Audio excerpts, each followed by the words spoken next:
tea kicked out of a car dealership. What happened next cost them millions. No one in the sleek showroom paid much attention to the quiet black couple when they first walked in. Dressed in simple, worn clothes, they were met with polite smiles that barely hid the doubt in the staff's eyes.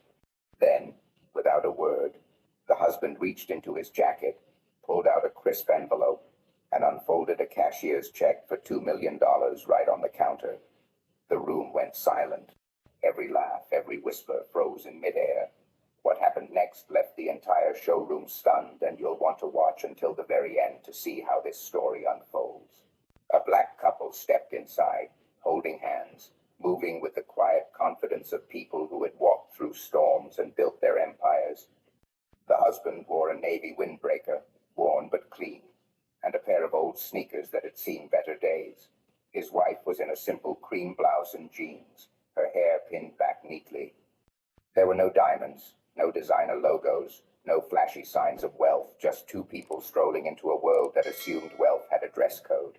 Behind the polished counter, a cluster of salespeople sipped coffee and laughed over their phones. One of them, a tall young man with slicked-back hair, glanced at the couple, scanned their clothes in half a second, and went back to scrolling. Another muttered, probably just browsing. Not one smile, not a single good afternoon. Can I help you? The husband led his wife down the gleaming row of vehicles.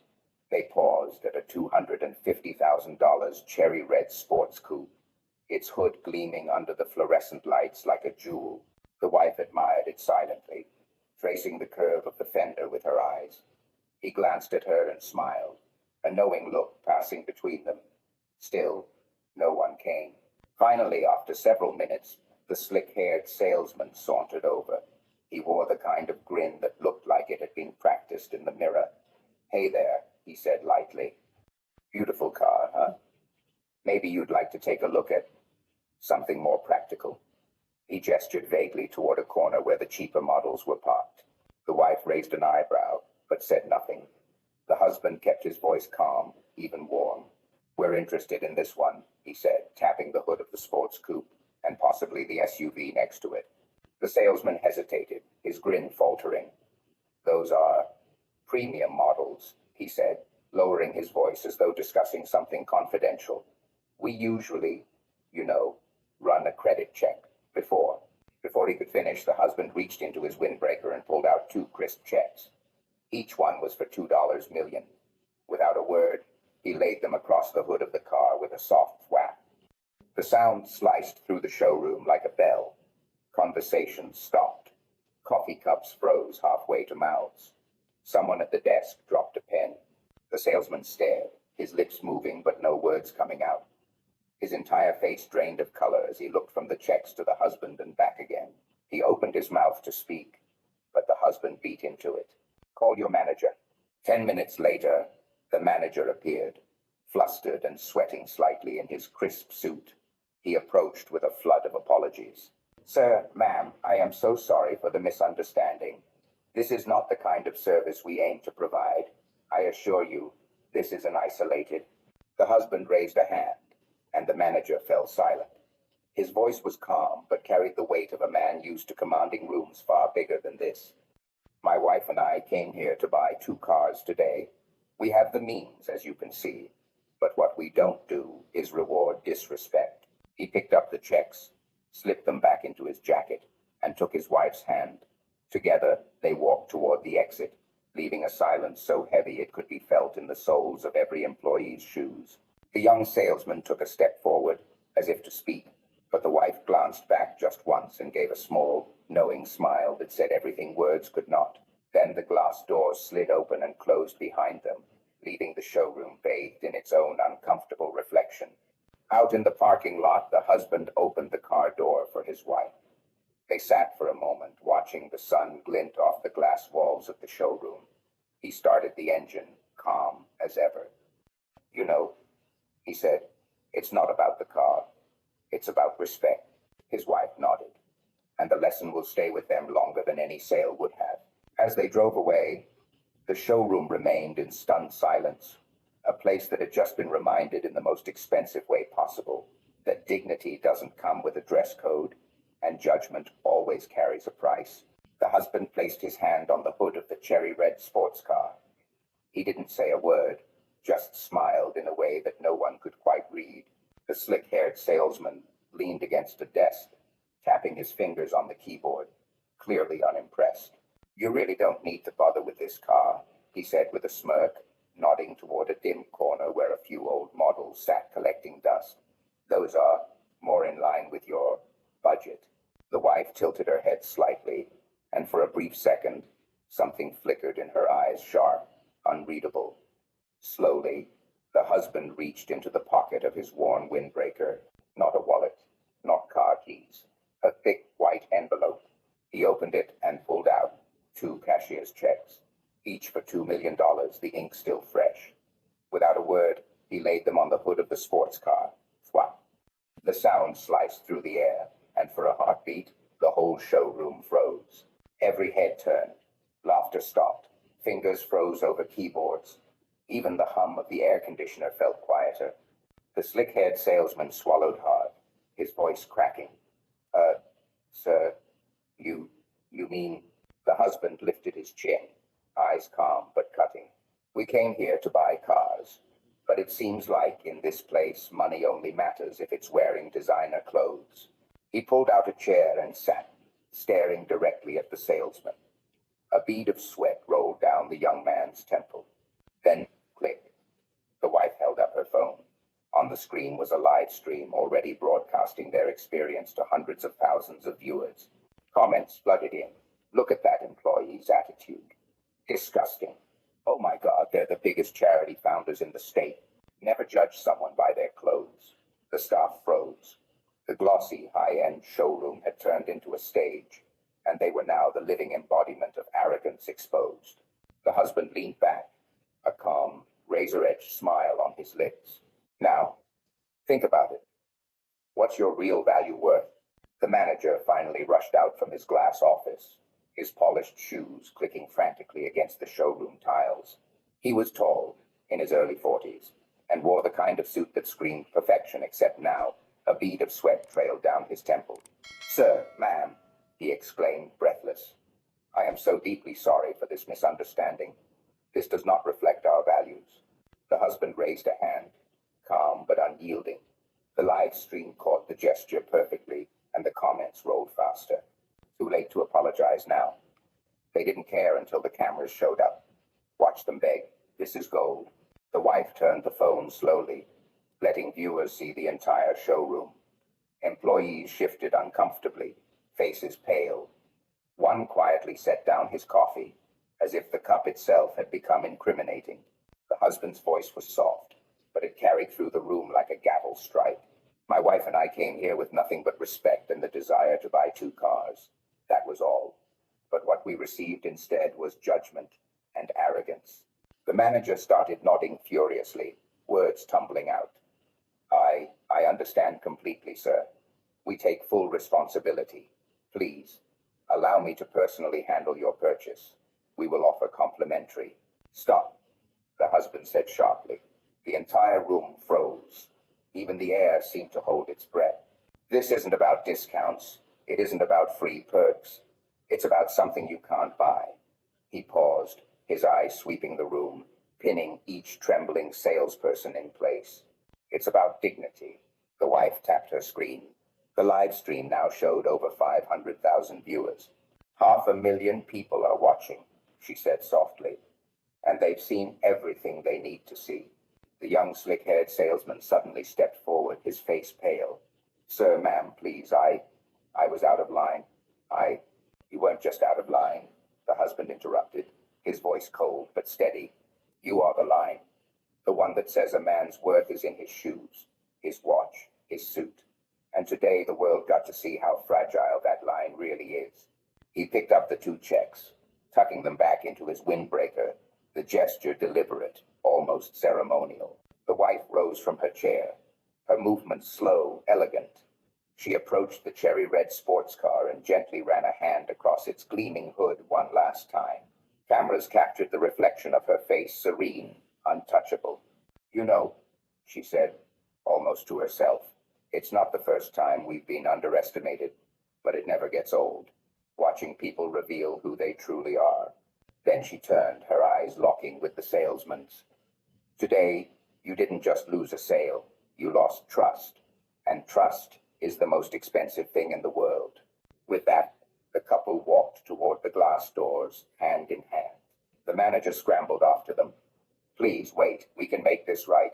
The husband stopped at the door and glanced back, his face lit by the afternoon sun streaming through the glass. You can start, he said, by training your team to see people, not price tags. And with that, the doors slid open. Outside, the golden sunlight bathed the parking lot.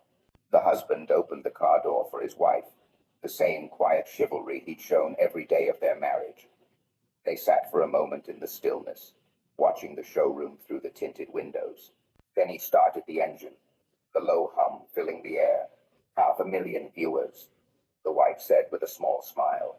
500,000 lessons, he replied.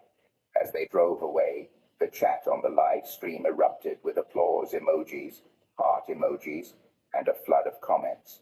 This needs to go viral. They're my heroes. Dignity doesn't come with a dress code. Back in the showroom, chaos brewed beneath the polished surfaces. The slick-haired salesman sat on a leather chair, head in his hands, the reality of his arrogance crashing over him. The manager barked orders, desperate to salvage the dealership's shredded reputation. By evening, the clip had hit 2 million views. News outlets were calling. Headlines read, "Couple teaches dealership a $2 million lesson on respect."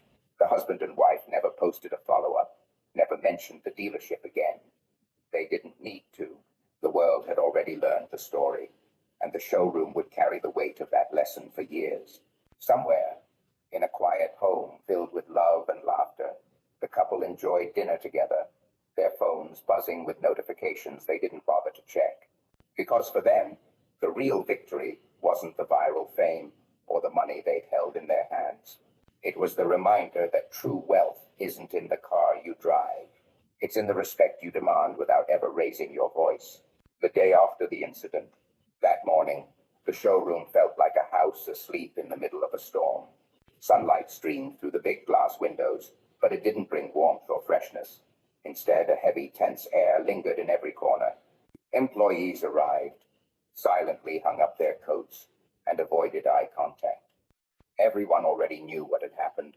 The video capturing a staff member discriminating against the black couple had been posted online the night before. In just a few hours, the whole city had seen it. In the break room, whispers buzzed. Did you see the clip? Over 500,000 views already. Was that Min in the video? Yeah, but I heard it hit 1 million views before sunrise. No one laughed. No one talked about cars, customers, or sales targets anymore. By 9 a.m., the manager walked in. His suit was crisp, but his face looked worn, his eyes shadowed from a sleepless night. He scanned the room, his voice hoarse. "We are in crisis," he said. "The video has gone viral. I received over 30 calls overnight from headquarters, from journalists, and from customers canceling their deals." The room went silent. Only the hum of the air conditioner filled the space. "We need to issue a public apology today," he continued, "and anyone in that video needs to prepare an explanation." All eyes turned to Min. He stared down at the floor, sweat prickling his forehead. His mind replayed yesterday's moment, the careless words, the glance, the subtle mockery about the couple's appearance and skin color. Back then, he thought they couldn't afford the car, just some harmless jokes. But now, the whole world was watching. By noon, the first wave hit. The reception phone wouldn't stop ringing. Some calls were from loyal customers canceling their test drives. Others were pure rage, scolding, yelling, or simply spitting out one sentence before hanging up. "You should be ashamed." Online, the video's views climbed every hour. By the afternoon, it had reached 2.5 million views. News sites picked up the story. Luxury showroom, ugly service, racism caught on camera in downtown, black couple humiliated. Video spreads like wildfire overnight. The showroom's Facebook page was flooded with angry comments. "I used to buy cars here. Now I feel disgusted. It's 2025. This is still happening. Boycott them." In less than 24 hours, One-star reviews skyrocketed, dragging their rating down from 4.8 to 2.1. By afternoon, the manager called an emergency meeting with department heads. The conference room door was closed, but employees outside could hear the shouting. "We can't just blame one employee. This is a systemic failure. I've been telling you we need diversity training for months. If this continues for another week, we're finished." Outside, Min sat frozen, feeling the weight of the world pressing down. He thought about his family, his aging mother back home, the dream of working at a luxury showroom. And now, because of one reckless moment, everything was falling apart. By nightfall, not a single customer had walked through the door. The golden lights reflected off the polished cars, but they just stood there, silent, like witnesses to a tragedy. Outside, the city pulsed with life. But inside the showroom, only silence and fear remained. The first day after the incident ended that way, a long, heavy, and painful day. And this was only the beginning. That night, the showroom was no longer bathed in its usual glow. The lights, once vibrant and confident, were dimmed. Rows of luxury cars stood silently, polished to perfection, yet cold like witnesses to a mistake no one wanted to admit out loud. One employee sat alone in the break room, the apology letter still trembling in his hands. The management had drafted it earlier that day, asking all staff to review and acknowledge it, but each line cut deeper than the last. "We sincerely apologize for the experience caused by our team's lack of sensitivity and professionalism."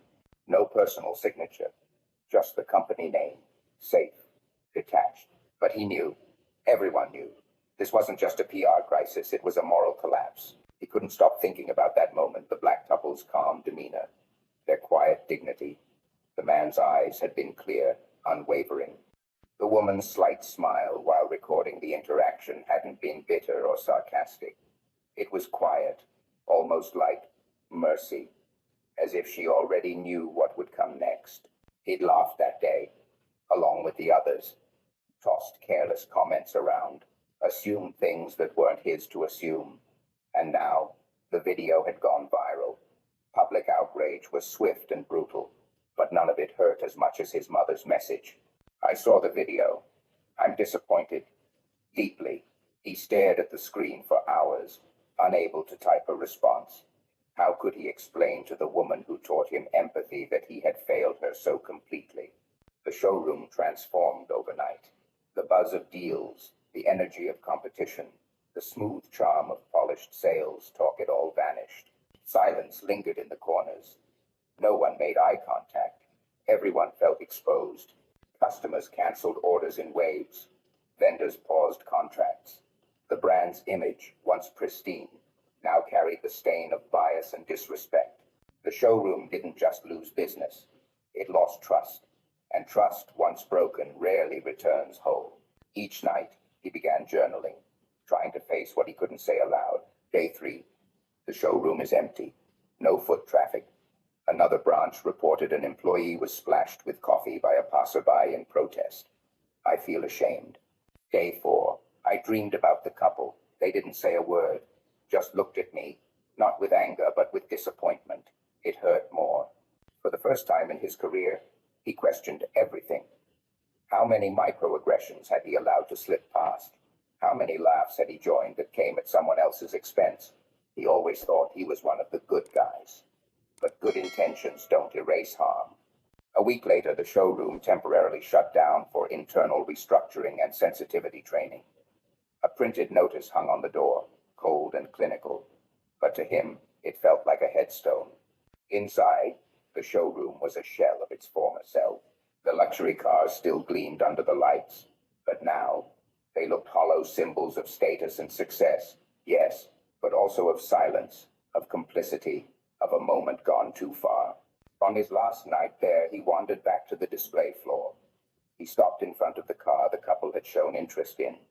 He placed his hand gently on the hood.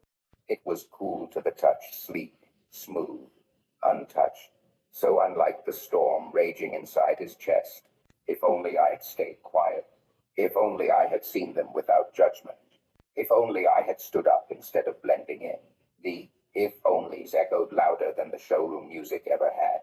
Outside, the city buzzed on as usual. Horns honking, neon signs flashing, lives moving forward. But inside him, something had paused, a realization too heavy to ignore. Sometimes, all it takes is a glance, a smirk, or an assumption to wound someone in a way you can't undo. And that wound can spread through a team, a brand, a community until it's too late to patch up. Regret became his teacher, silence, his mirror. And this moment, this loss, became a lesson etched into his being. Not everything can be fixed, but some things should never have been broken in the first place. Life often has a way of teaching us lessons when we least expect them, and sometimes those lessons arrive wrapped in regret. Over the course of this story, we followed the rise and fall of a showroom that seemed untouchable, confident in its image and success. Yet, behind the polished floors and shiny cars, a single moment of judgment, a fleeting act of disrespect, changed everything. It began with a couple who walked into the showroom dressed simply, carrying quiet dignity. They were not loud, nor did they demand attention. Yet their presence exposed something raw in the staff's hearts, unconscious bias. Instead of being welcomed with warmth and curiosity, they were met with assumptions, whispers, and even laughter. The staff judged them by their clothes, by their skin, by a story they had already written in their heads before a word was spoken. That day, the couple left without a car, but they left with something heavier. A camera phone had captured the truth. A video went online. And in a world where digital eyes are always watching, the showroom's polished image cracked wide open. Outrage followed. Customers vanished. The once bustling floor turned into a hollow echo of what it had been just a day before. Through the storm of criticism and loss, the staff began to feel the weight of their actions. Shame crept in where arrogance once lived. They saw the faces of that couple in their minds, over and over. The video wasn't just a public embarrassment. It was a mirror reflecting who they had become in that moment. And that reflection hurt. The lesson they learned, and the one we are reminded of, is simple yet profound. You never truly know the strength, the story, or the heart of the person standing in front of you. Clothing does not define character. Skin color does not reveal worth. Status, wealth, and appearance are nothing more than illusions if your heart cannot see beyond them. To judge someone by how they look is not only unfair, it is dangerous, because it blinds you to their humanity and to your own integrity. We live in a world where love and respect are not luxuries, they are responsibilities. Every interaction is a chance to honor the dignity of another human being. And when we fail to do so, we not only hurt them, we chip away at ourselves. The showroom lost more than sales. It lost trust, reputation, and the sense of pride that once filled its walls. Some mistakes can be corrected, but some leave scars that never fully fade. The call to action for all of us is clear. Choose love over judgment. Choose curiosity over assumption. Choose to see the person in front of you for who they are, not for the story your biases try to tell. Every person carries a unique strength, a silent history, a hidden greatness. When we open our hearts, we allow those stories to shine, and we make the world brighter, kinder, and stronger. If this story touched you, take a moment to reflect on how you see others in your own life. Share your thoughts in the comments. What lesson resonated with you the most? And if you believe in learning through stories like this, subscribe to our channel and follow along. There are so many more lessons, so many more human moments waiting to be shared. Thank you for listening to our story. May your day be filled with compassion, understanding, and the courage to see every person for the value they hold inside. Wishing you a day filled with kindness and good things ahead.